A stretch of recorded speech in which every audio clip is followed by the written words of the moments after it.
Jacob Hartwell watched her from the pine ridge, a woman in a worn coat dragging timber twice her weight across frozen ground.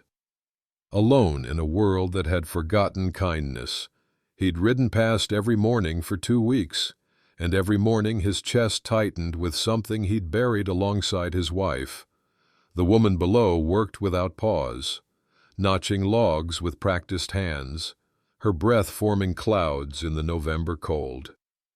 No neighbors came, no help arrived, just her and the half-built cabin frame rising against the Montana sky. Memory struck him like a fist. Margaret had wanted to build a home together. They'd talked about it the winter before the fever took her. He'd never done it. Now he watched a stranger accomplish what he couldn't. The woman, Sarah Brennan, the town whispered, stopped to warm her hands by a small fire. Her face caught the light, young, determined, carved by hardship into something fiercer than pretty. Jacob knew that look. He'd seen it in his mirror 2 years ago, before grief had worn all expression away. Why was she alone? The question gnawed at him. Women didn't build cabins single-handed in Montana territory, not unless something had gone terribly wrong.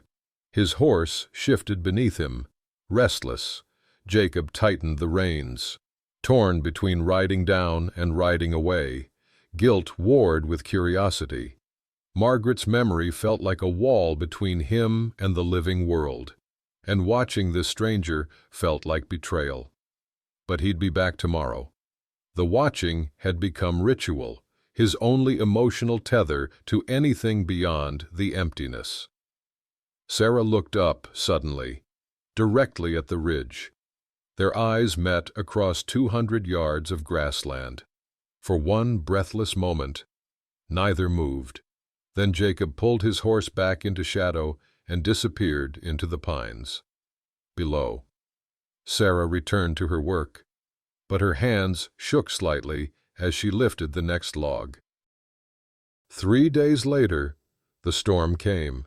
Sarah hammered canvas over exposed walls as snow began to fall. Fat flakes that promised a long night. Wind picked up, tearing at the tarp.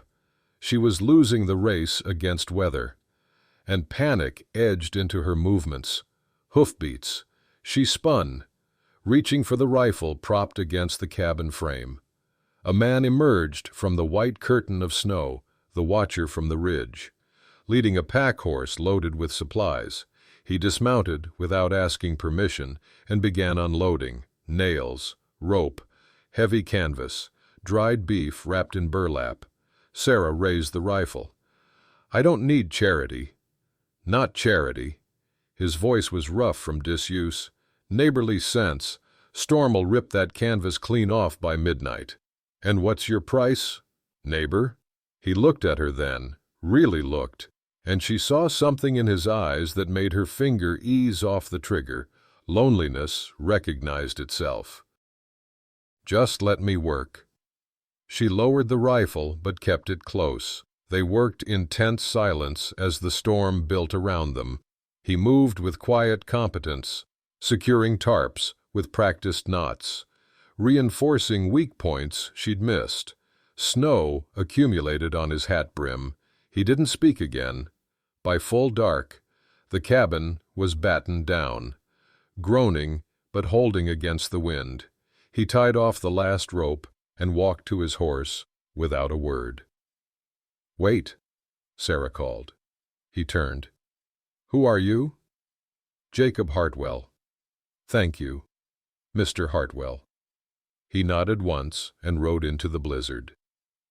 Sarah stood in her partially protected cabin, listening to the storm rage, confused and unsettled by the stranger who'd helped without asking for anything in return. In her experience, men always wanted something. She whispered to the empty space, "Why would you help me? Nobody helps me." At his ranch, Jacob unsaddled his horse with numb fingers. His foreman, old Moses, watched from the barn door. "Boss, you almost smiled just now." Jacob didn't answer, but Moses was right. He'd spoken more words to that woman than to anyone in 6 months. Sunday morning at Timber Creek Church was cold in more ways than one. Jacob sat in his usual back pew, staring at the Reverend without hearing the words. His mind was on Willow Creek, on canvas tarps and a woman's suspicious eyes. Sarah Brennan entered late. The congregation noticed, 40 heads turning as one, whispers rippling like wind through wheat. She took the only available seat. Front row, isolated, Clara Whitfield, the town matriarch, leaned toward her daughter and spoke just loud enough to carry. "Some women have no shame. Building homes in isolation like that. What kind of decent woman lives alone?" The sermon droned on about righteousness and community. Jacob barely listened. His thoughts had traveled backward. To 2 years ago, Margaret, dying of fever in their bedroom, their unborn child lost with her. He'd delayed writing for the doctor, thinking she'd improve. She didn't. He'd blamed himself ever since. Guilt had become armor, keeping the world at a safe distance. His ranch was successful but empty, a monument to loneliness that everyone respected and no one questioned. After the service, Clara Whitfield positioned herself near the church steps like a spider in a web. Sarah walked past with her head high. Ignoring the pointed looks, Jacob made his decision. He crossed the churchyard and nodded to Sarah, a simple acknowledgement, but witnessed by everyone. Clara's voice rang out. "Strange company you're keeping, Jacob Hartwell." The congregation waited. Jacob faced the fork in his road, retreat to safe isolation or step forward into risk. He chose risk. "Miss Brennan." He tipped his hat. "Mr. Hartwell." Her voice was steady, but surprise flickered in her eyes. "Storm didn't take your walls down." "No, it didn't. Thank you." That afternoon, Jacob rode to Willow Creek, not to the ridge, but directly to the cabin. Sarah watched him approach. He dismounted, picked up a saw from her tool pile, and met her eyes. "If you'll have the help, I'll help you build." Sarah studied him for a long moment, weighing risks and trust. Finally, she nodded once. "Then you'd better know how to notch timber properly." The distance between them closed. 2 weeks passed.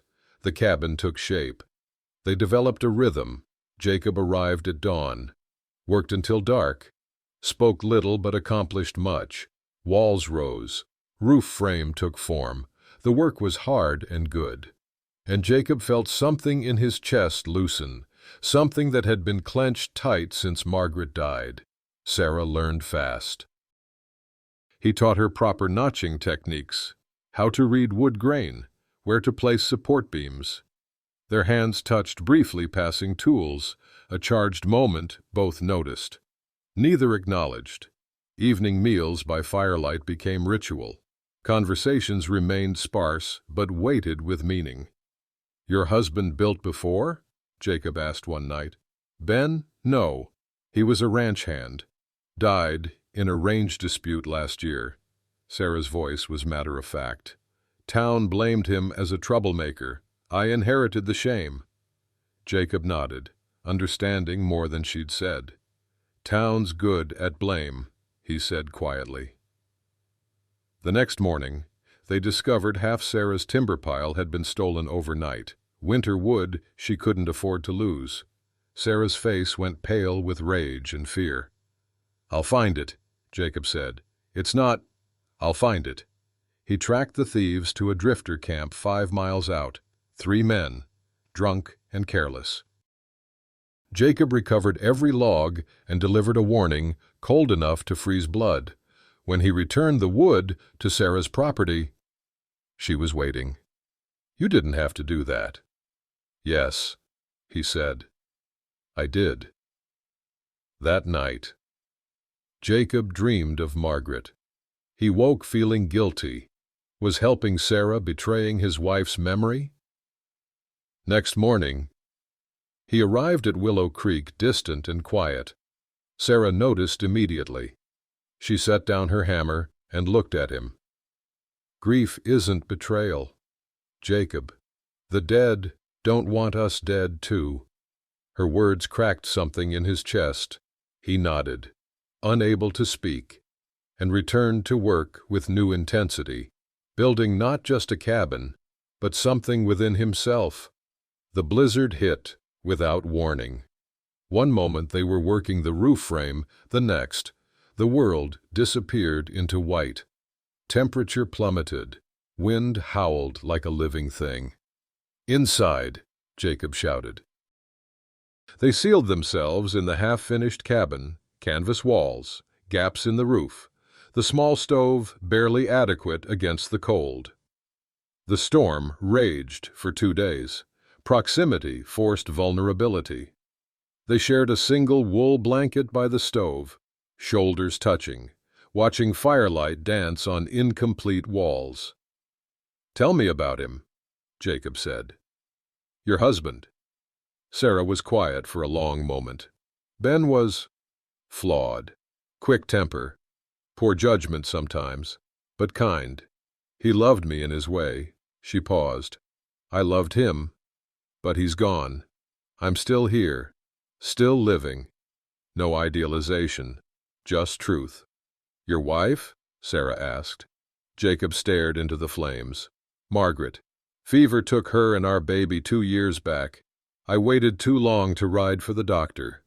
Thought she'd improve." His voice cracked. "I watched her die. I've been watching life ever since, watching you build, watching from that ridge, because maybe I'm only good at watching." Sarah turned to face him. "Then stop watching and start living."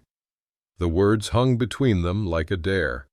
Jacob looked at her, really looked, and saw someone as broken and brave as himself. He kissed her. Tentative. Terrified. Real. Sarah froze for a heartbeat, then returned it. The cabin around them was unfinished, wind howling through gaps. But warmth existed here beyond the stove. When they pulled apart, neither spoke. They didn't need to. Morning came clear and bright. The storm had passed. They worked differently now, synchronized, aware of each other in new ways, careful not to name what had shifted. At noon, Moses arrived on horseback, checking on Jacob. His knowing look said everything. "Boss, town's talking. Clara Whitfield's got her claws out." Jacob's stomach sank. His horse had been spotted at Sarah's property overnight. Innocent explanations wouldn't matter to people hungry for scandal. "Let them talk," Sarah said firmly.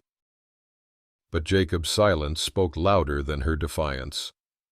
The town council convened publicly 1 week later, unusual, theatrical, orchestrated by Clara Whitfield. Jacob stood in the town square, surrounded by familiar faces now cold with judgment. Rancher Vernon Nash stood beside Clara, smirking. He'd wanted Sarah's land since Ben died. Clara's voice rang clear. "We're concerned, Jacob, about your association with certain individuals. This community has standards." "Sarah Brennan is a respectable widow," Jacob said, but his voice lacked conviction. "I'm helping a neighbor." "Helping?" Vernon Nash laughed. "Is that what we're calling it?" Jacob felt the weight of 2 years' respectability pressing down, his position, his reputation, the town's approval he'd never questioned. He hesitated, searching for stronger words. And in that hesitation, everything crumbled. Sarah stood 30 feet away, half hidden by the mercantile doorway. She'd come to town for supplies and heard everything. She heard him choose their approval over defending her. Without a word, she mounted her horse and rode away. Jacob saw her go, recognized his failure, and felt something die inside him, something that had just started to live again. He tried to follow. Sarah refused to see him. "You chose their approval," she said through the cabin door. Voice flat. "I chose myself. We're done. Jacob, leave." That afternoon, Vernon Nash filed a legal claim against Sarah's property, citing incomplete residence and Ben's unpaid debts. The deadline: finish the cabin and prove occupancy in 2 weeks, or lose the land. At his ranch, Jacob sat alone with a whiskey bottle. Moses watched from across the room. "You spent 2 years dead, boss," the old foreman said quietly. "She woke you up. Now you're choosing the grave again." Jacob didn't answer. He had no answer. 10 days passed. Sarah worked alone, injured from a saw slip, cabin still incomplete. Exhaustion carved shadows under her eyes. The dream of home was slipping through her fingers. Jacob spiraled. Work, whiskey, isolation. His ranch thrived. He felt nothing. Moses tried again over breakfast. "Margaret would be ashamed of you right now, not for moving on, for giving up." The words landed like a blow. That afternoon, Jacob rode to the cemetery. He stood at Margaret's headstone, snow falling around him, and spoke aloud the truth he'd avoided. "I loved you, Maggie. I'll always love you." His voice broke. "But I'm still alive, and I've been choosing wrong, choosing fear, choosing death." He touched the cold stone.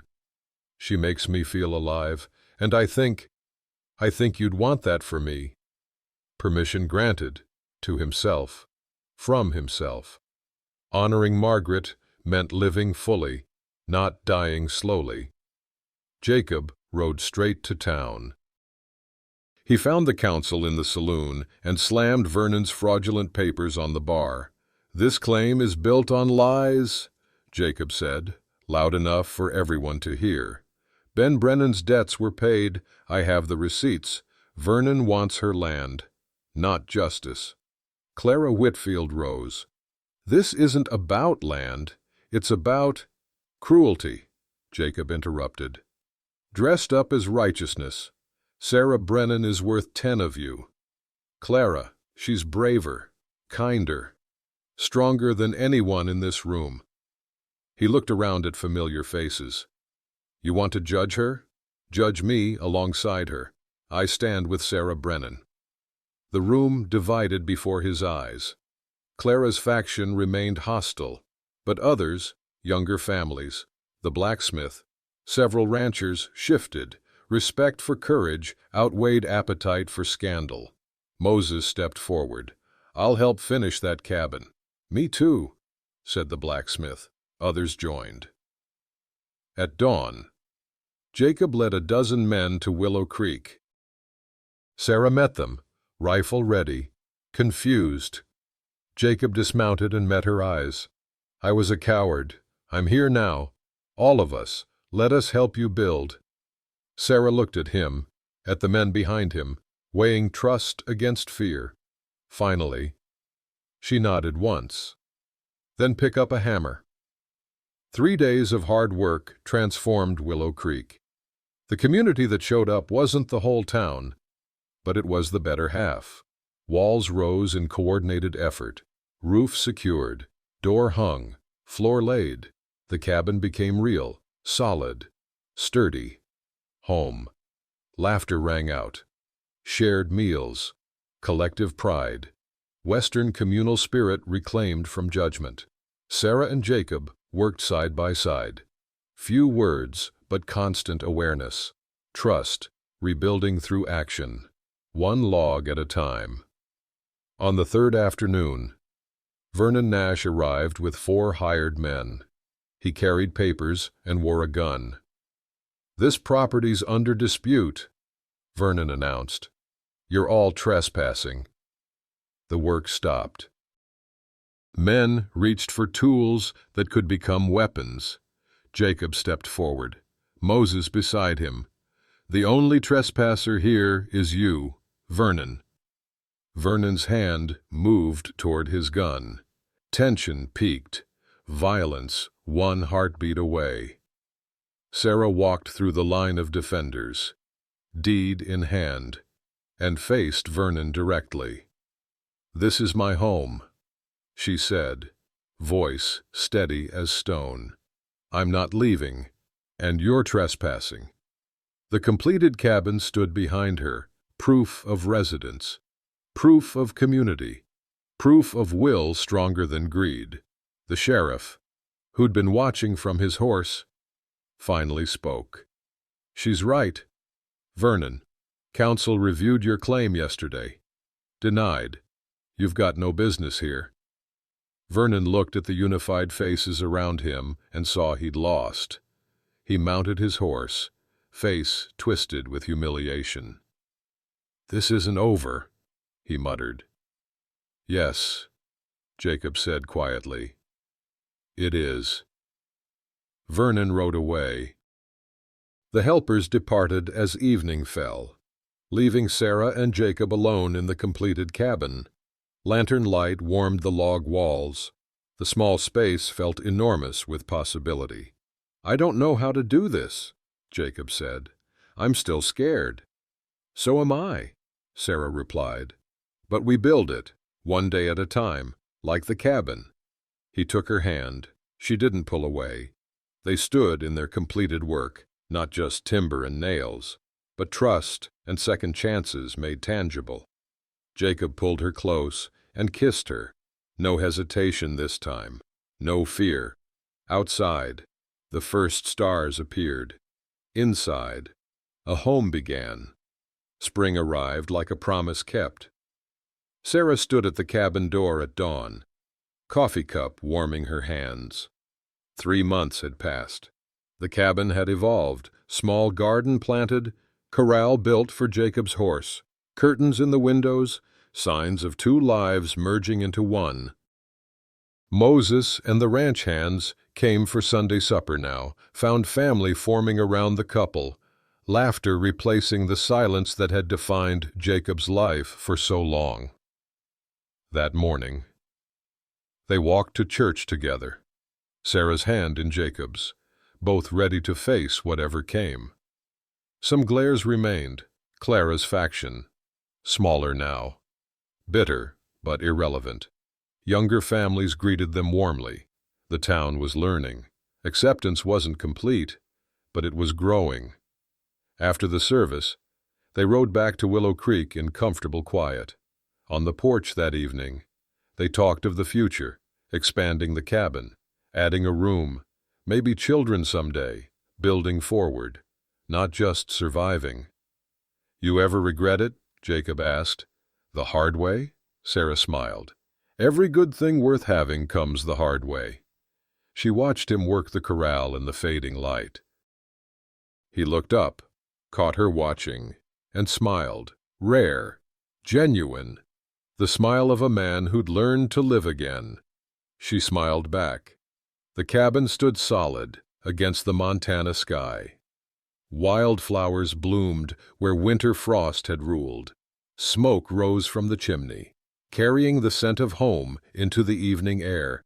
She had built her cabin 1 log at a time, each piece laid with stubborn hope against a world that wanted her to fail. He had built his courage the same way, 1 choice at a time, until fear became just another ghost to lay to rest.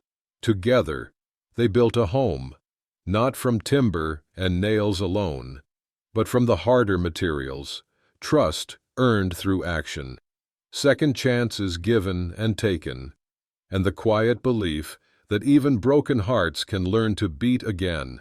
Spring rain began, soft, renewing. They stood together in the doorway, watching the land come alive. Home. Word count, 3. 487 words.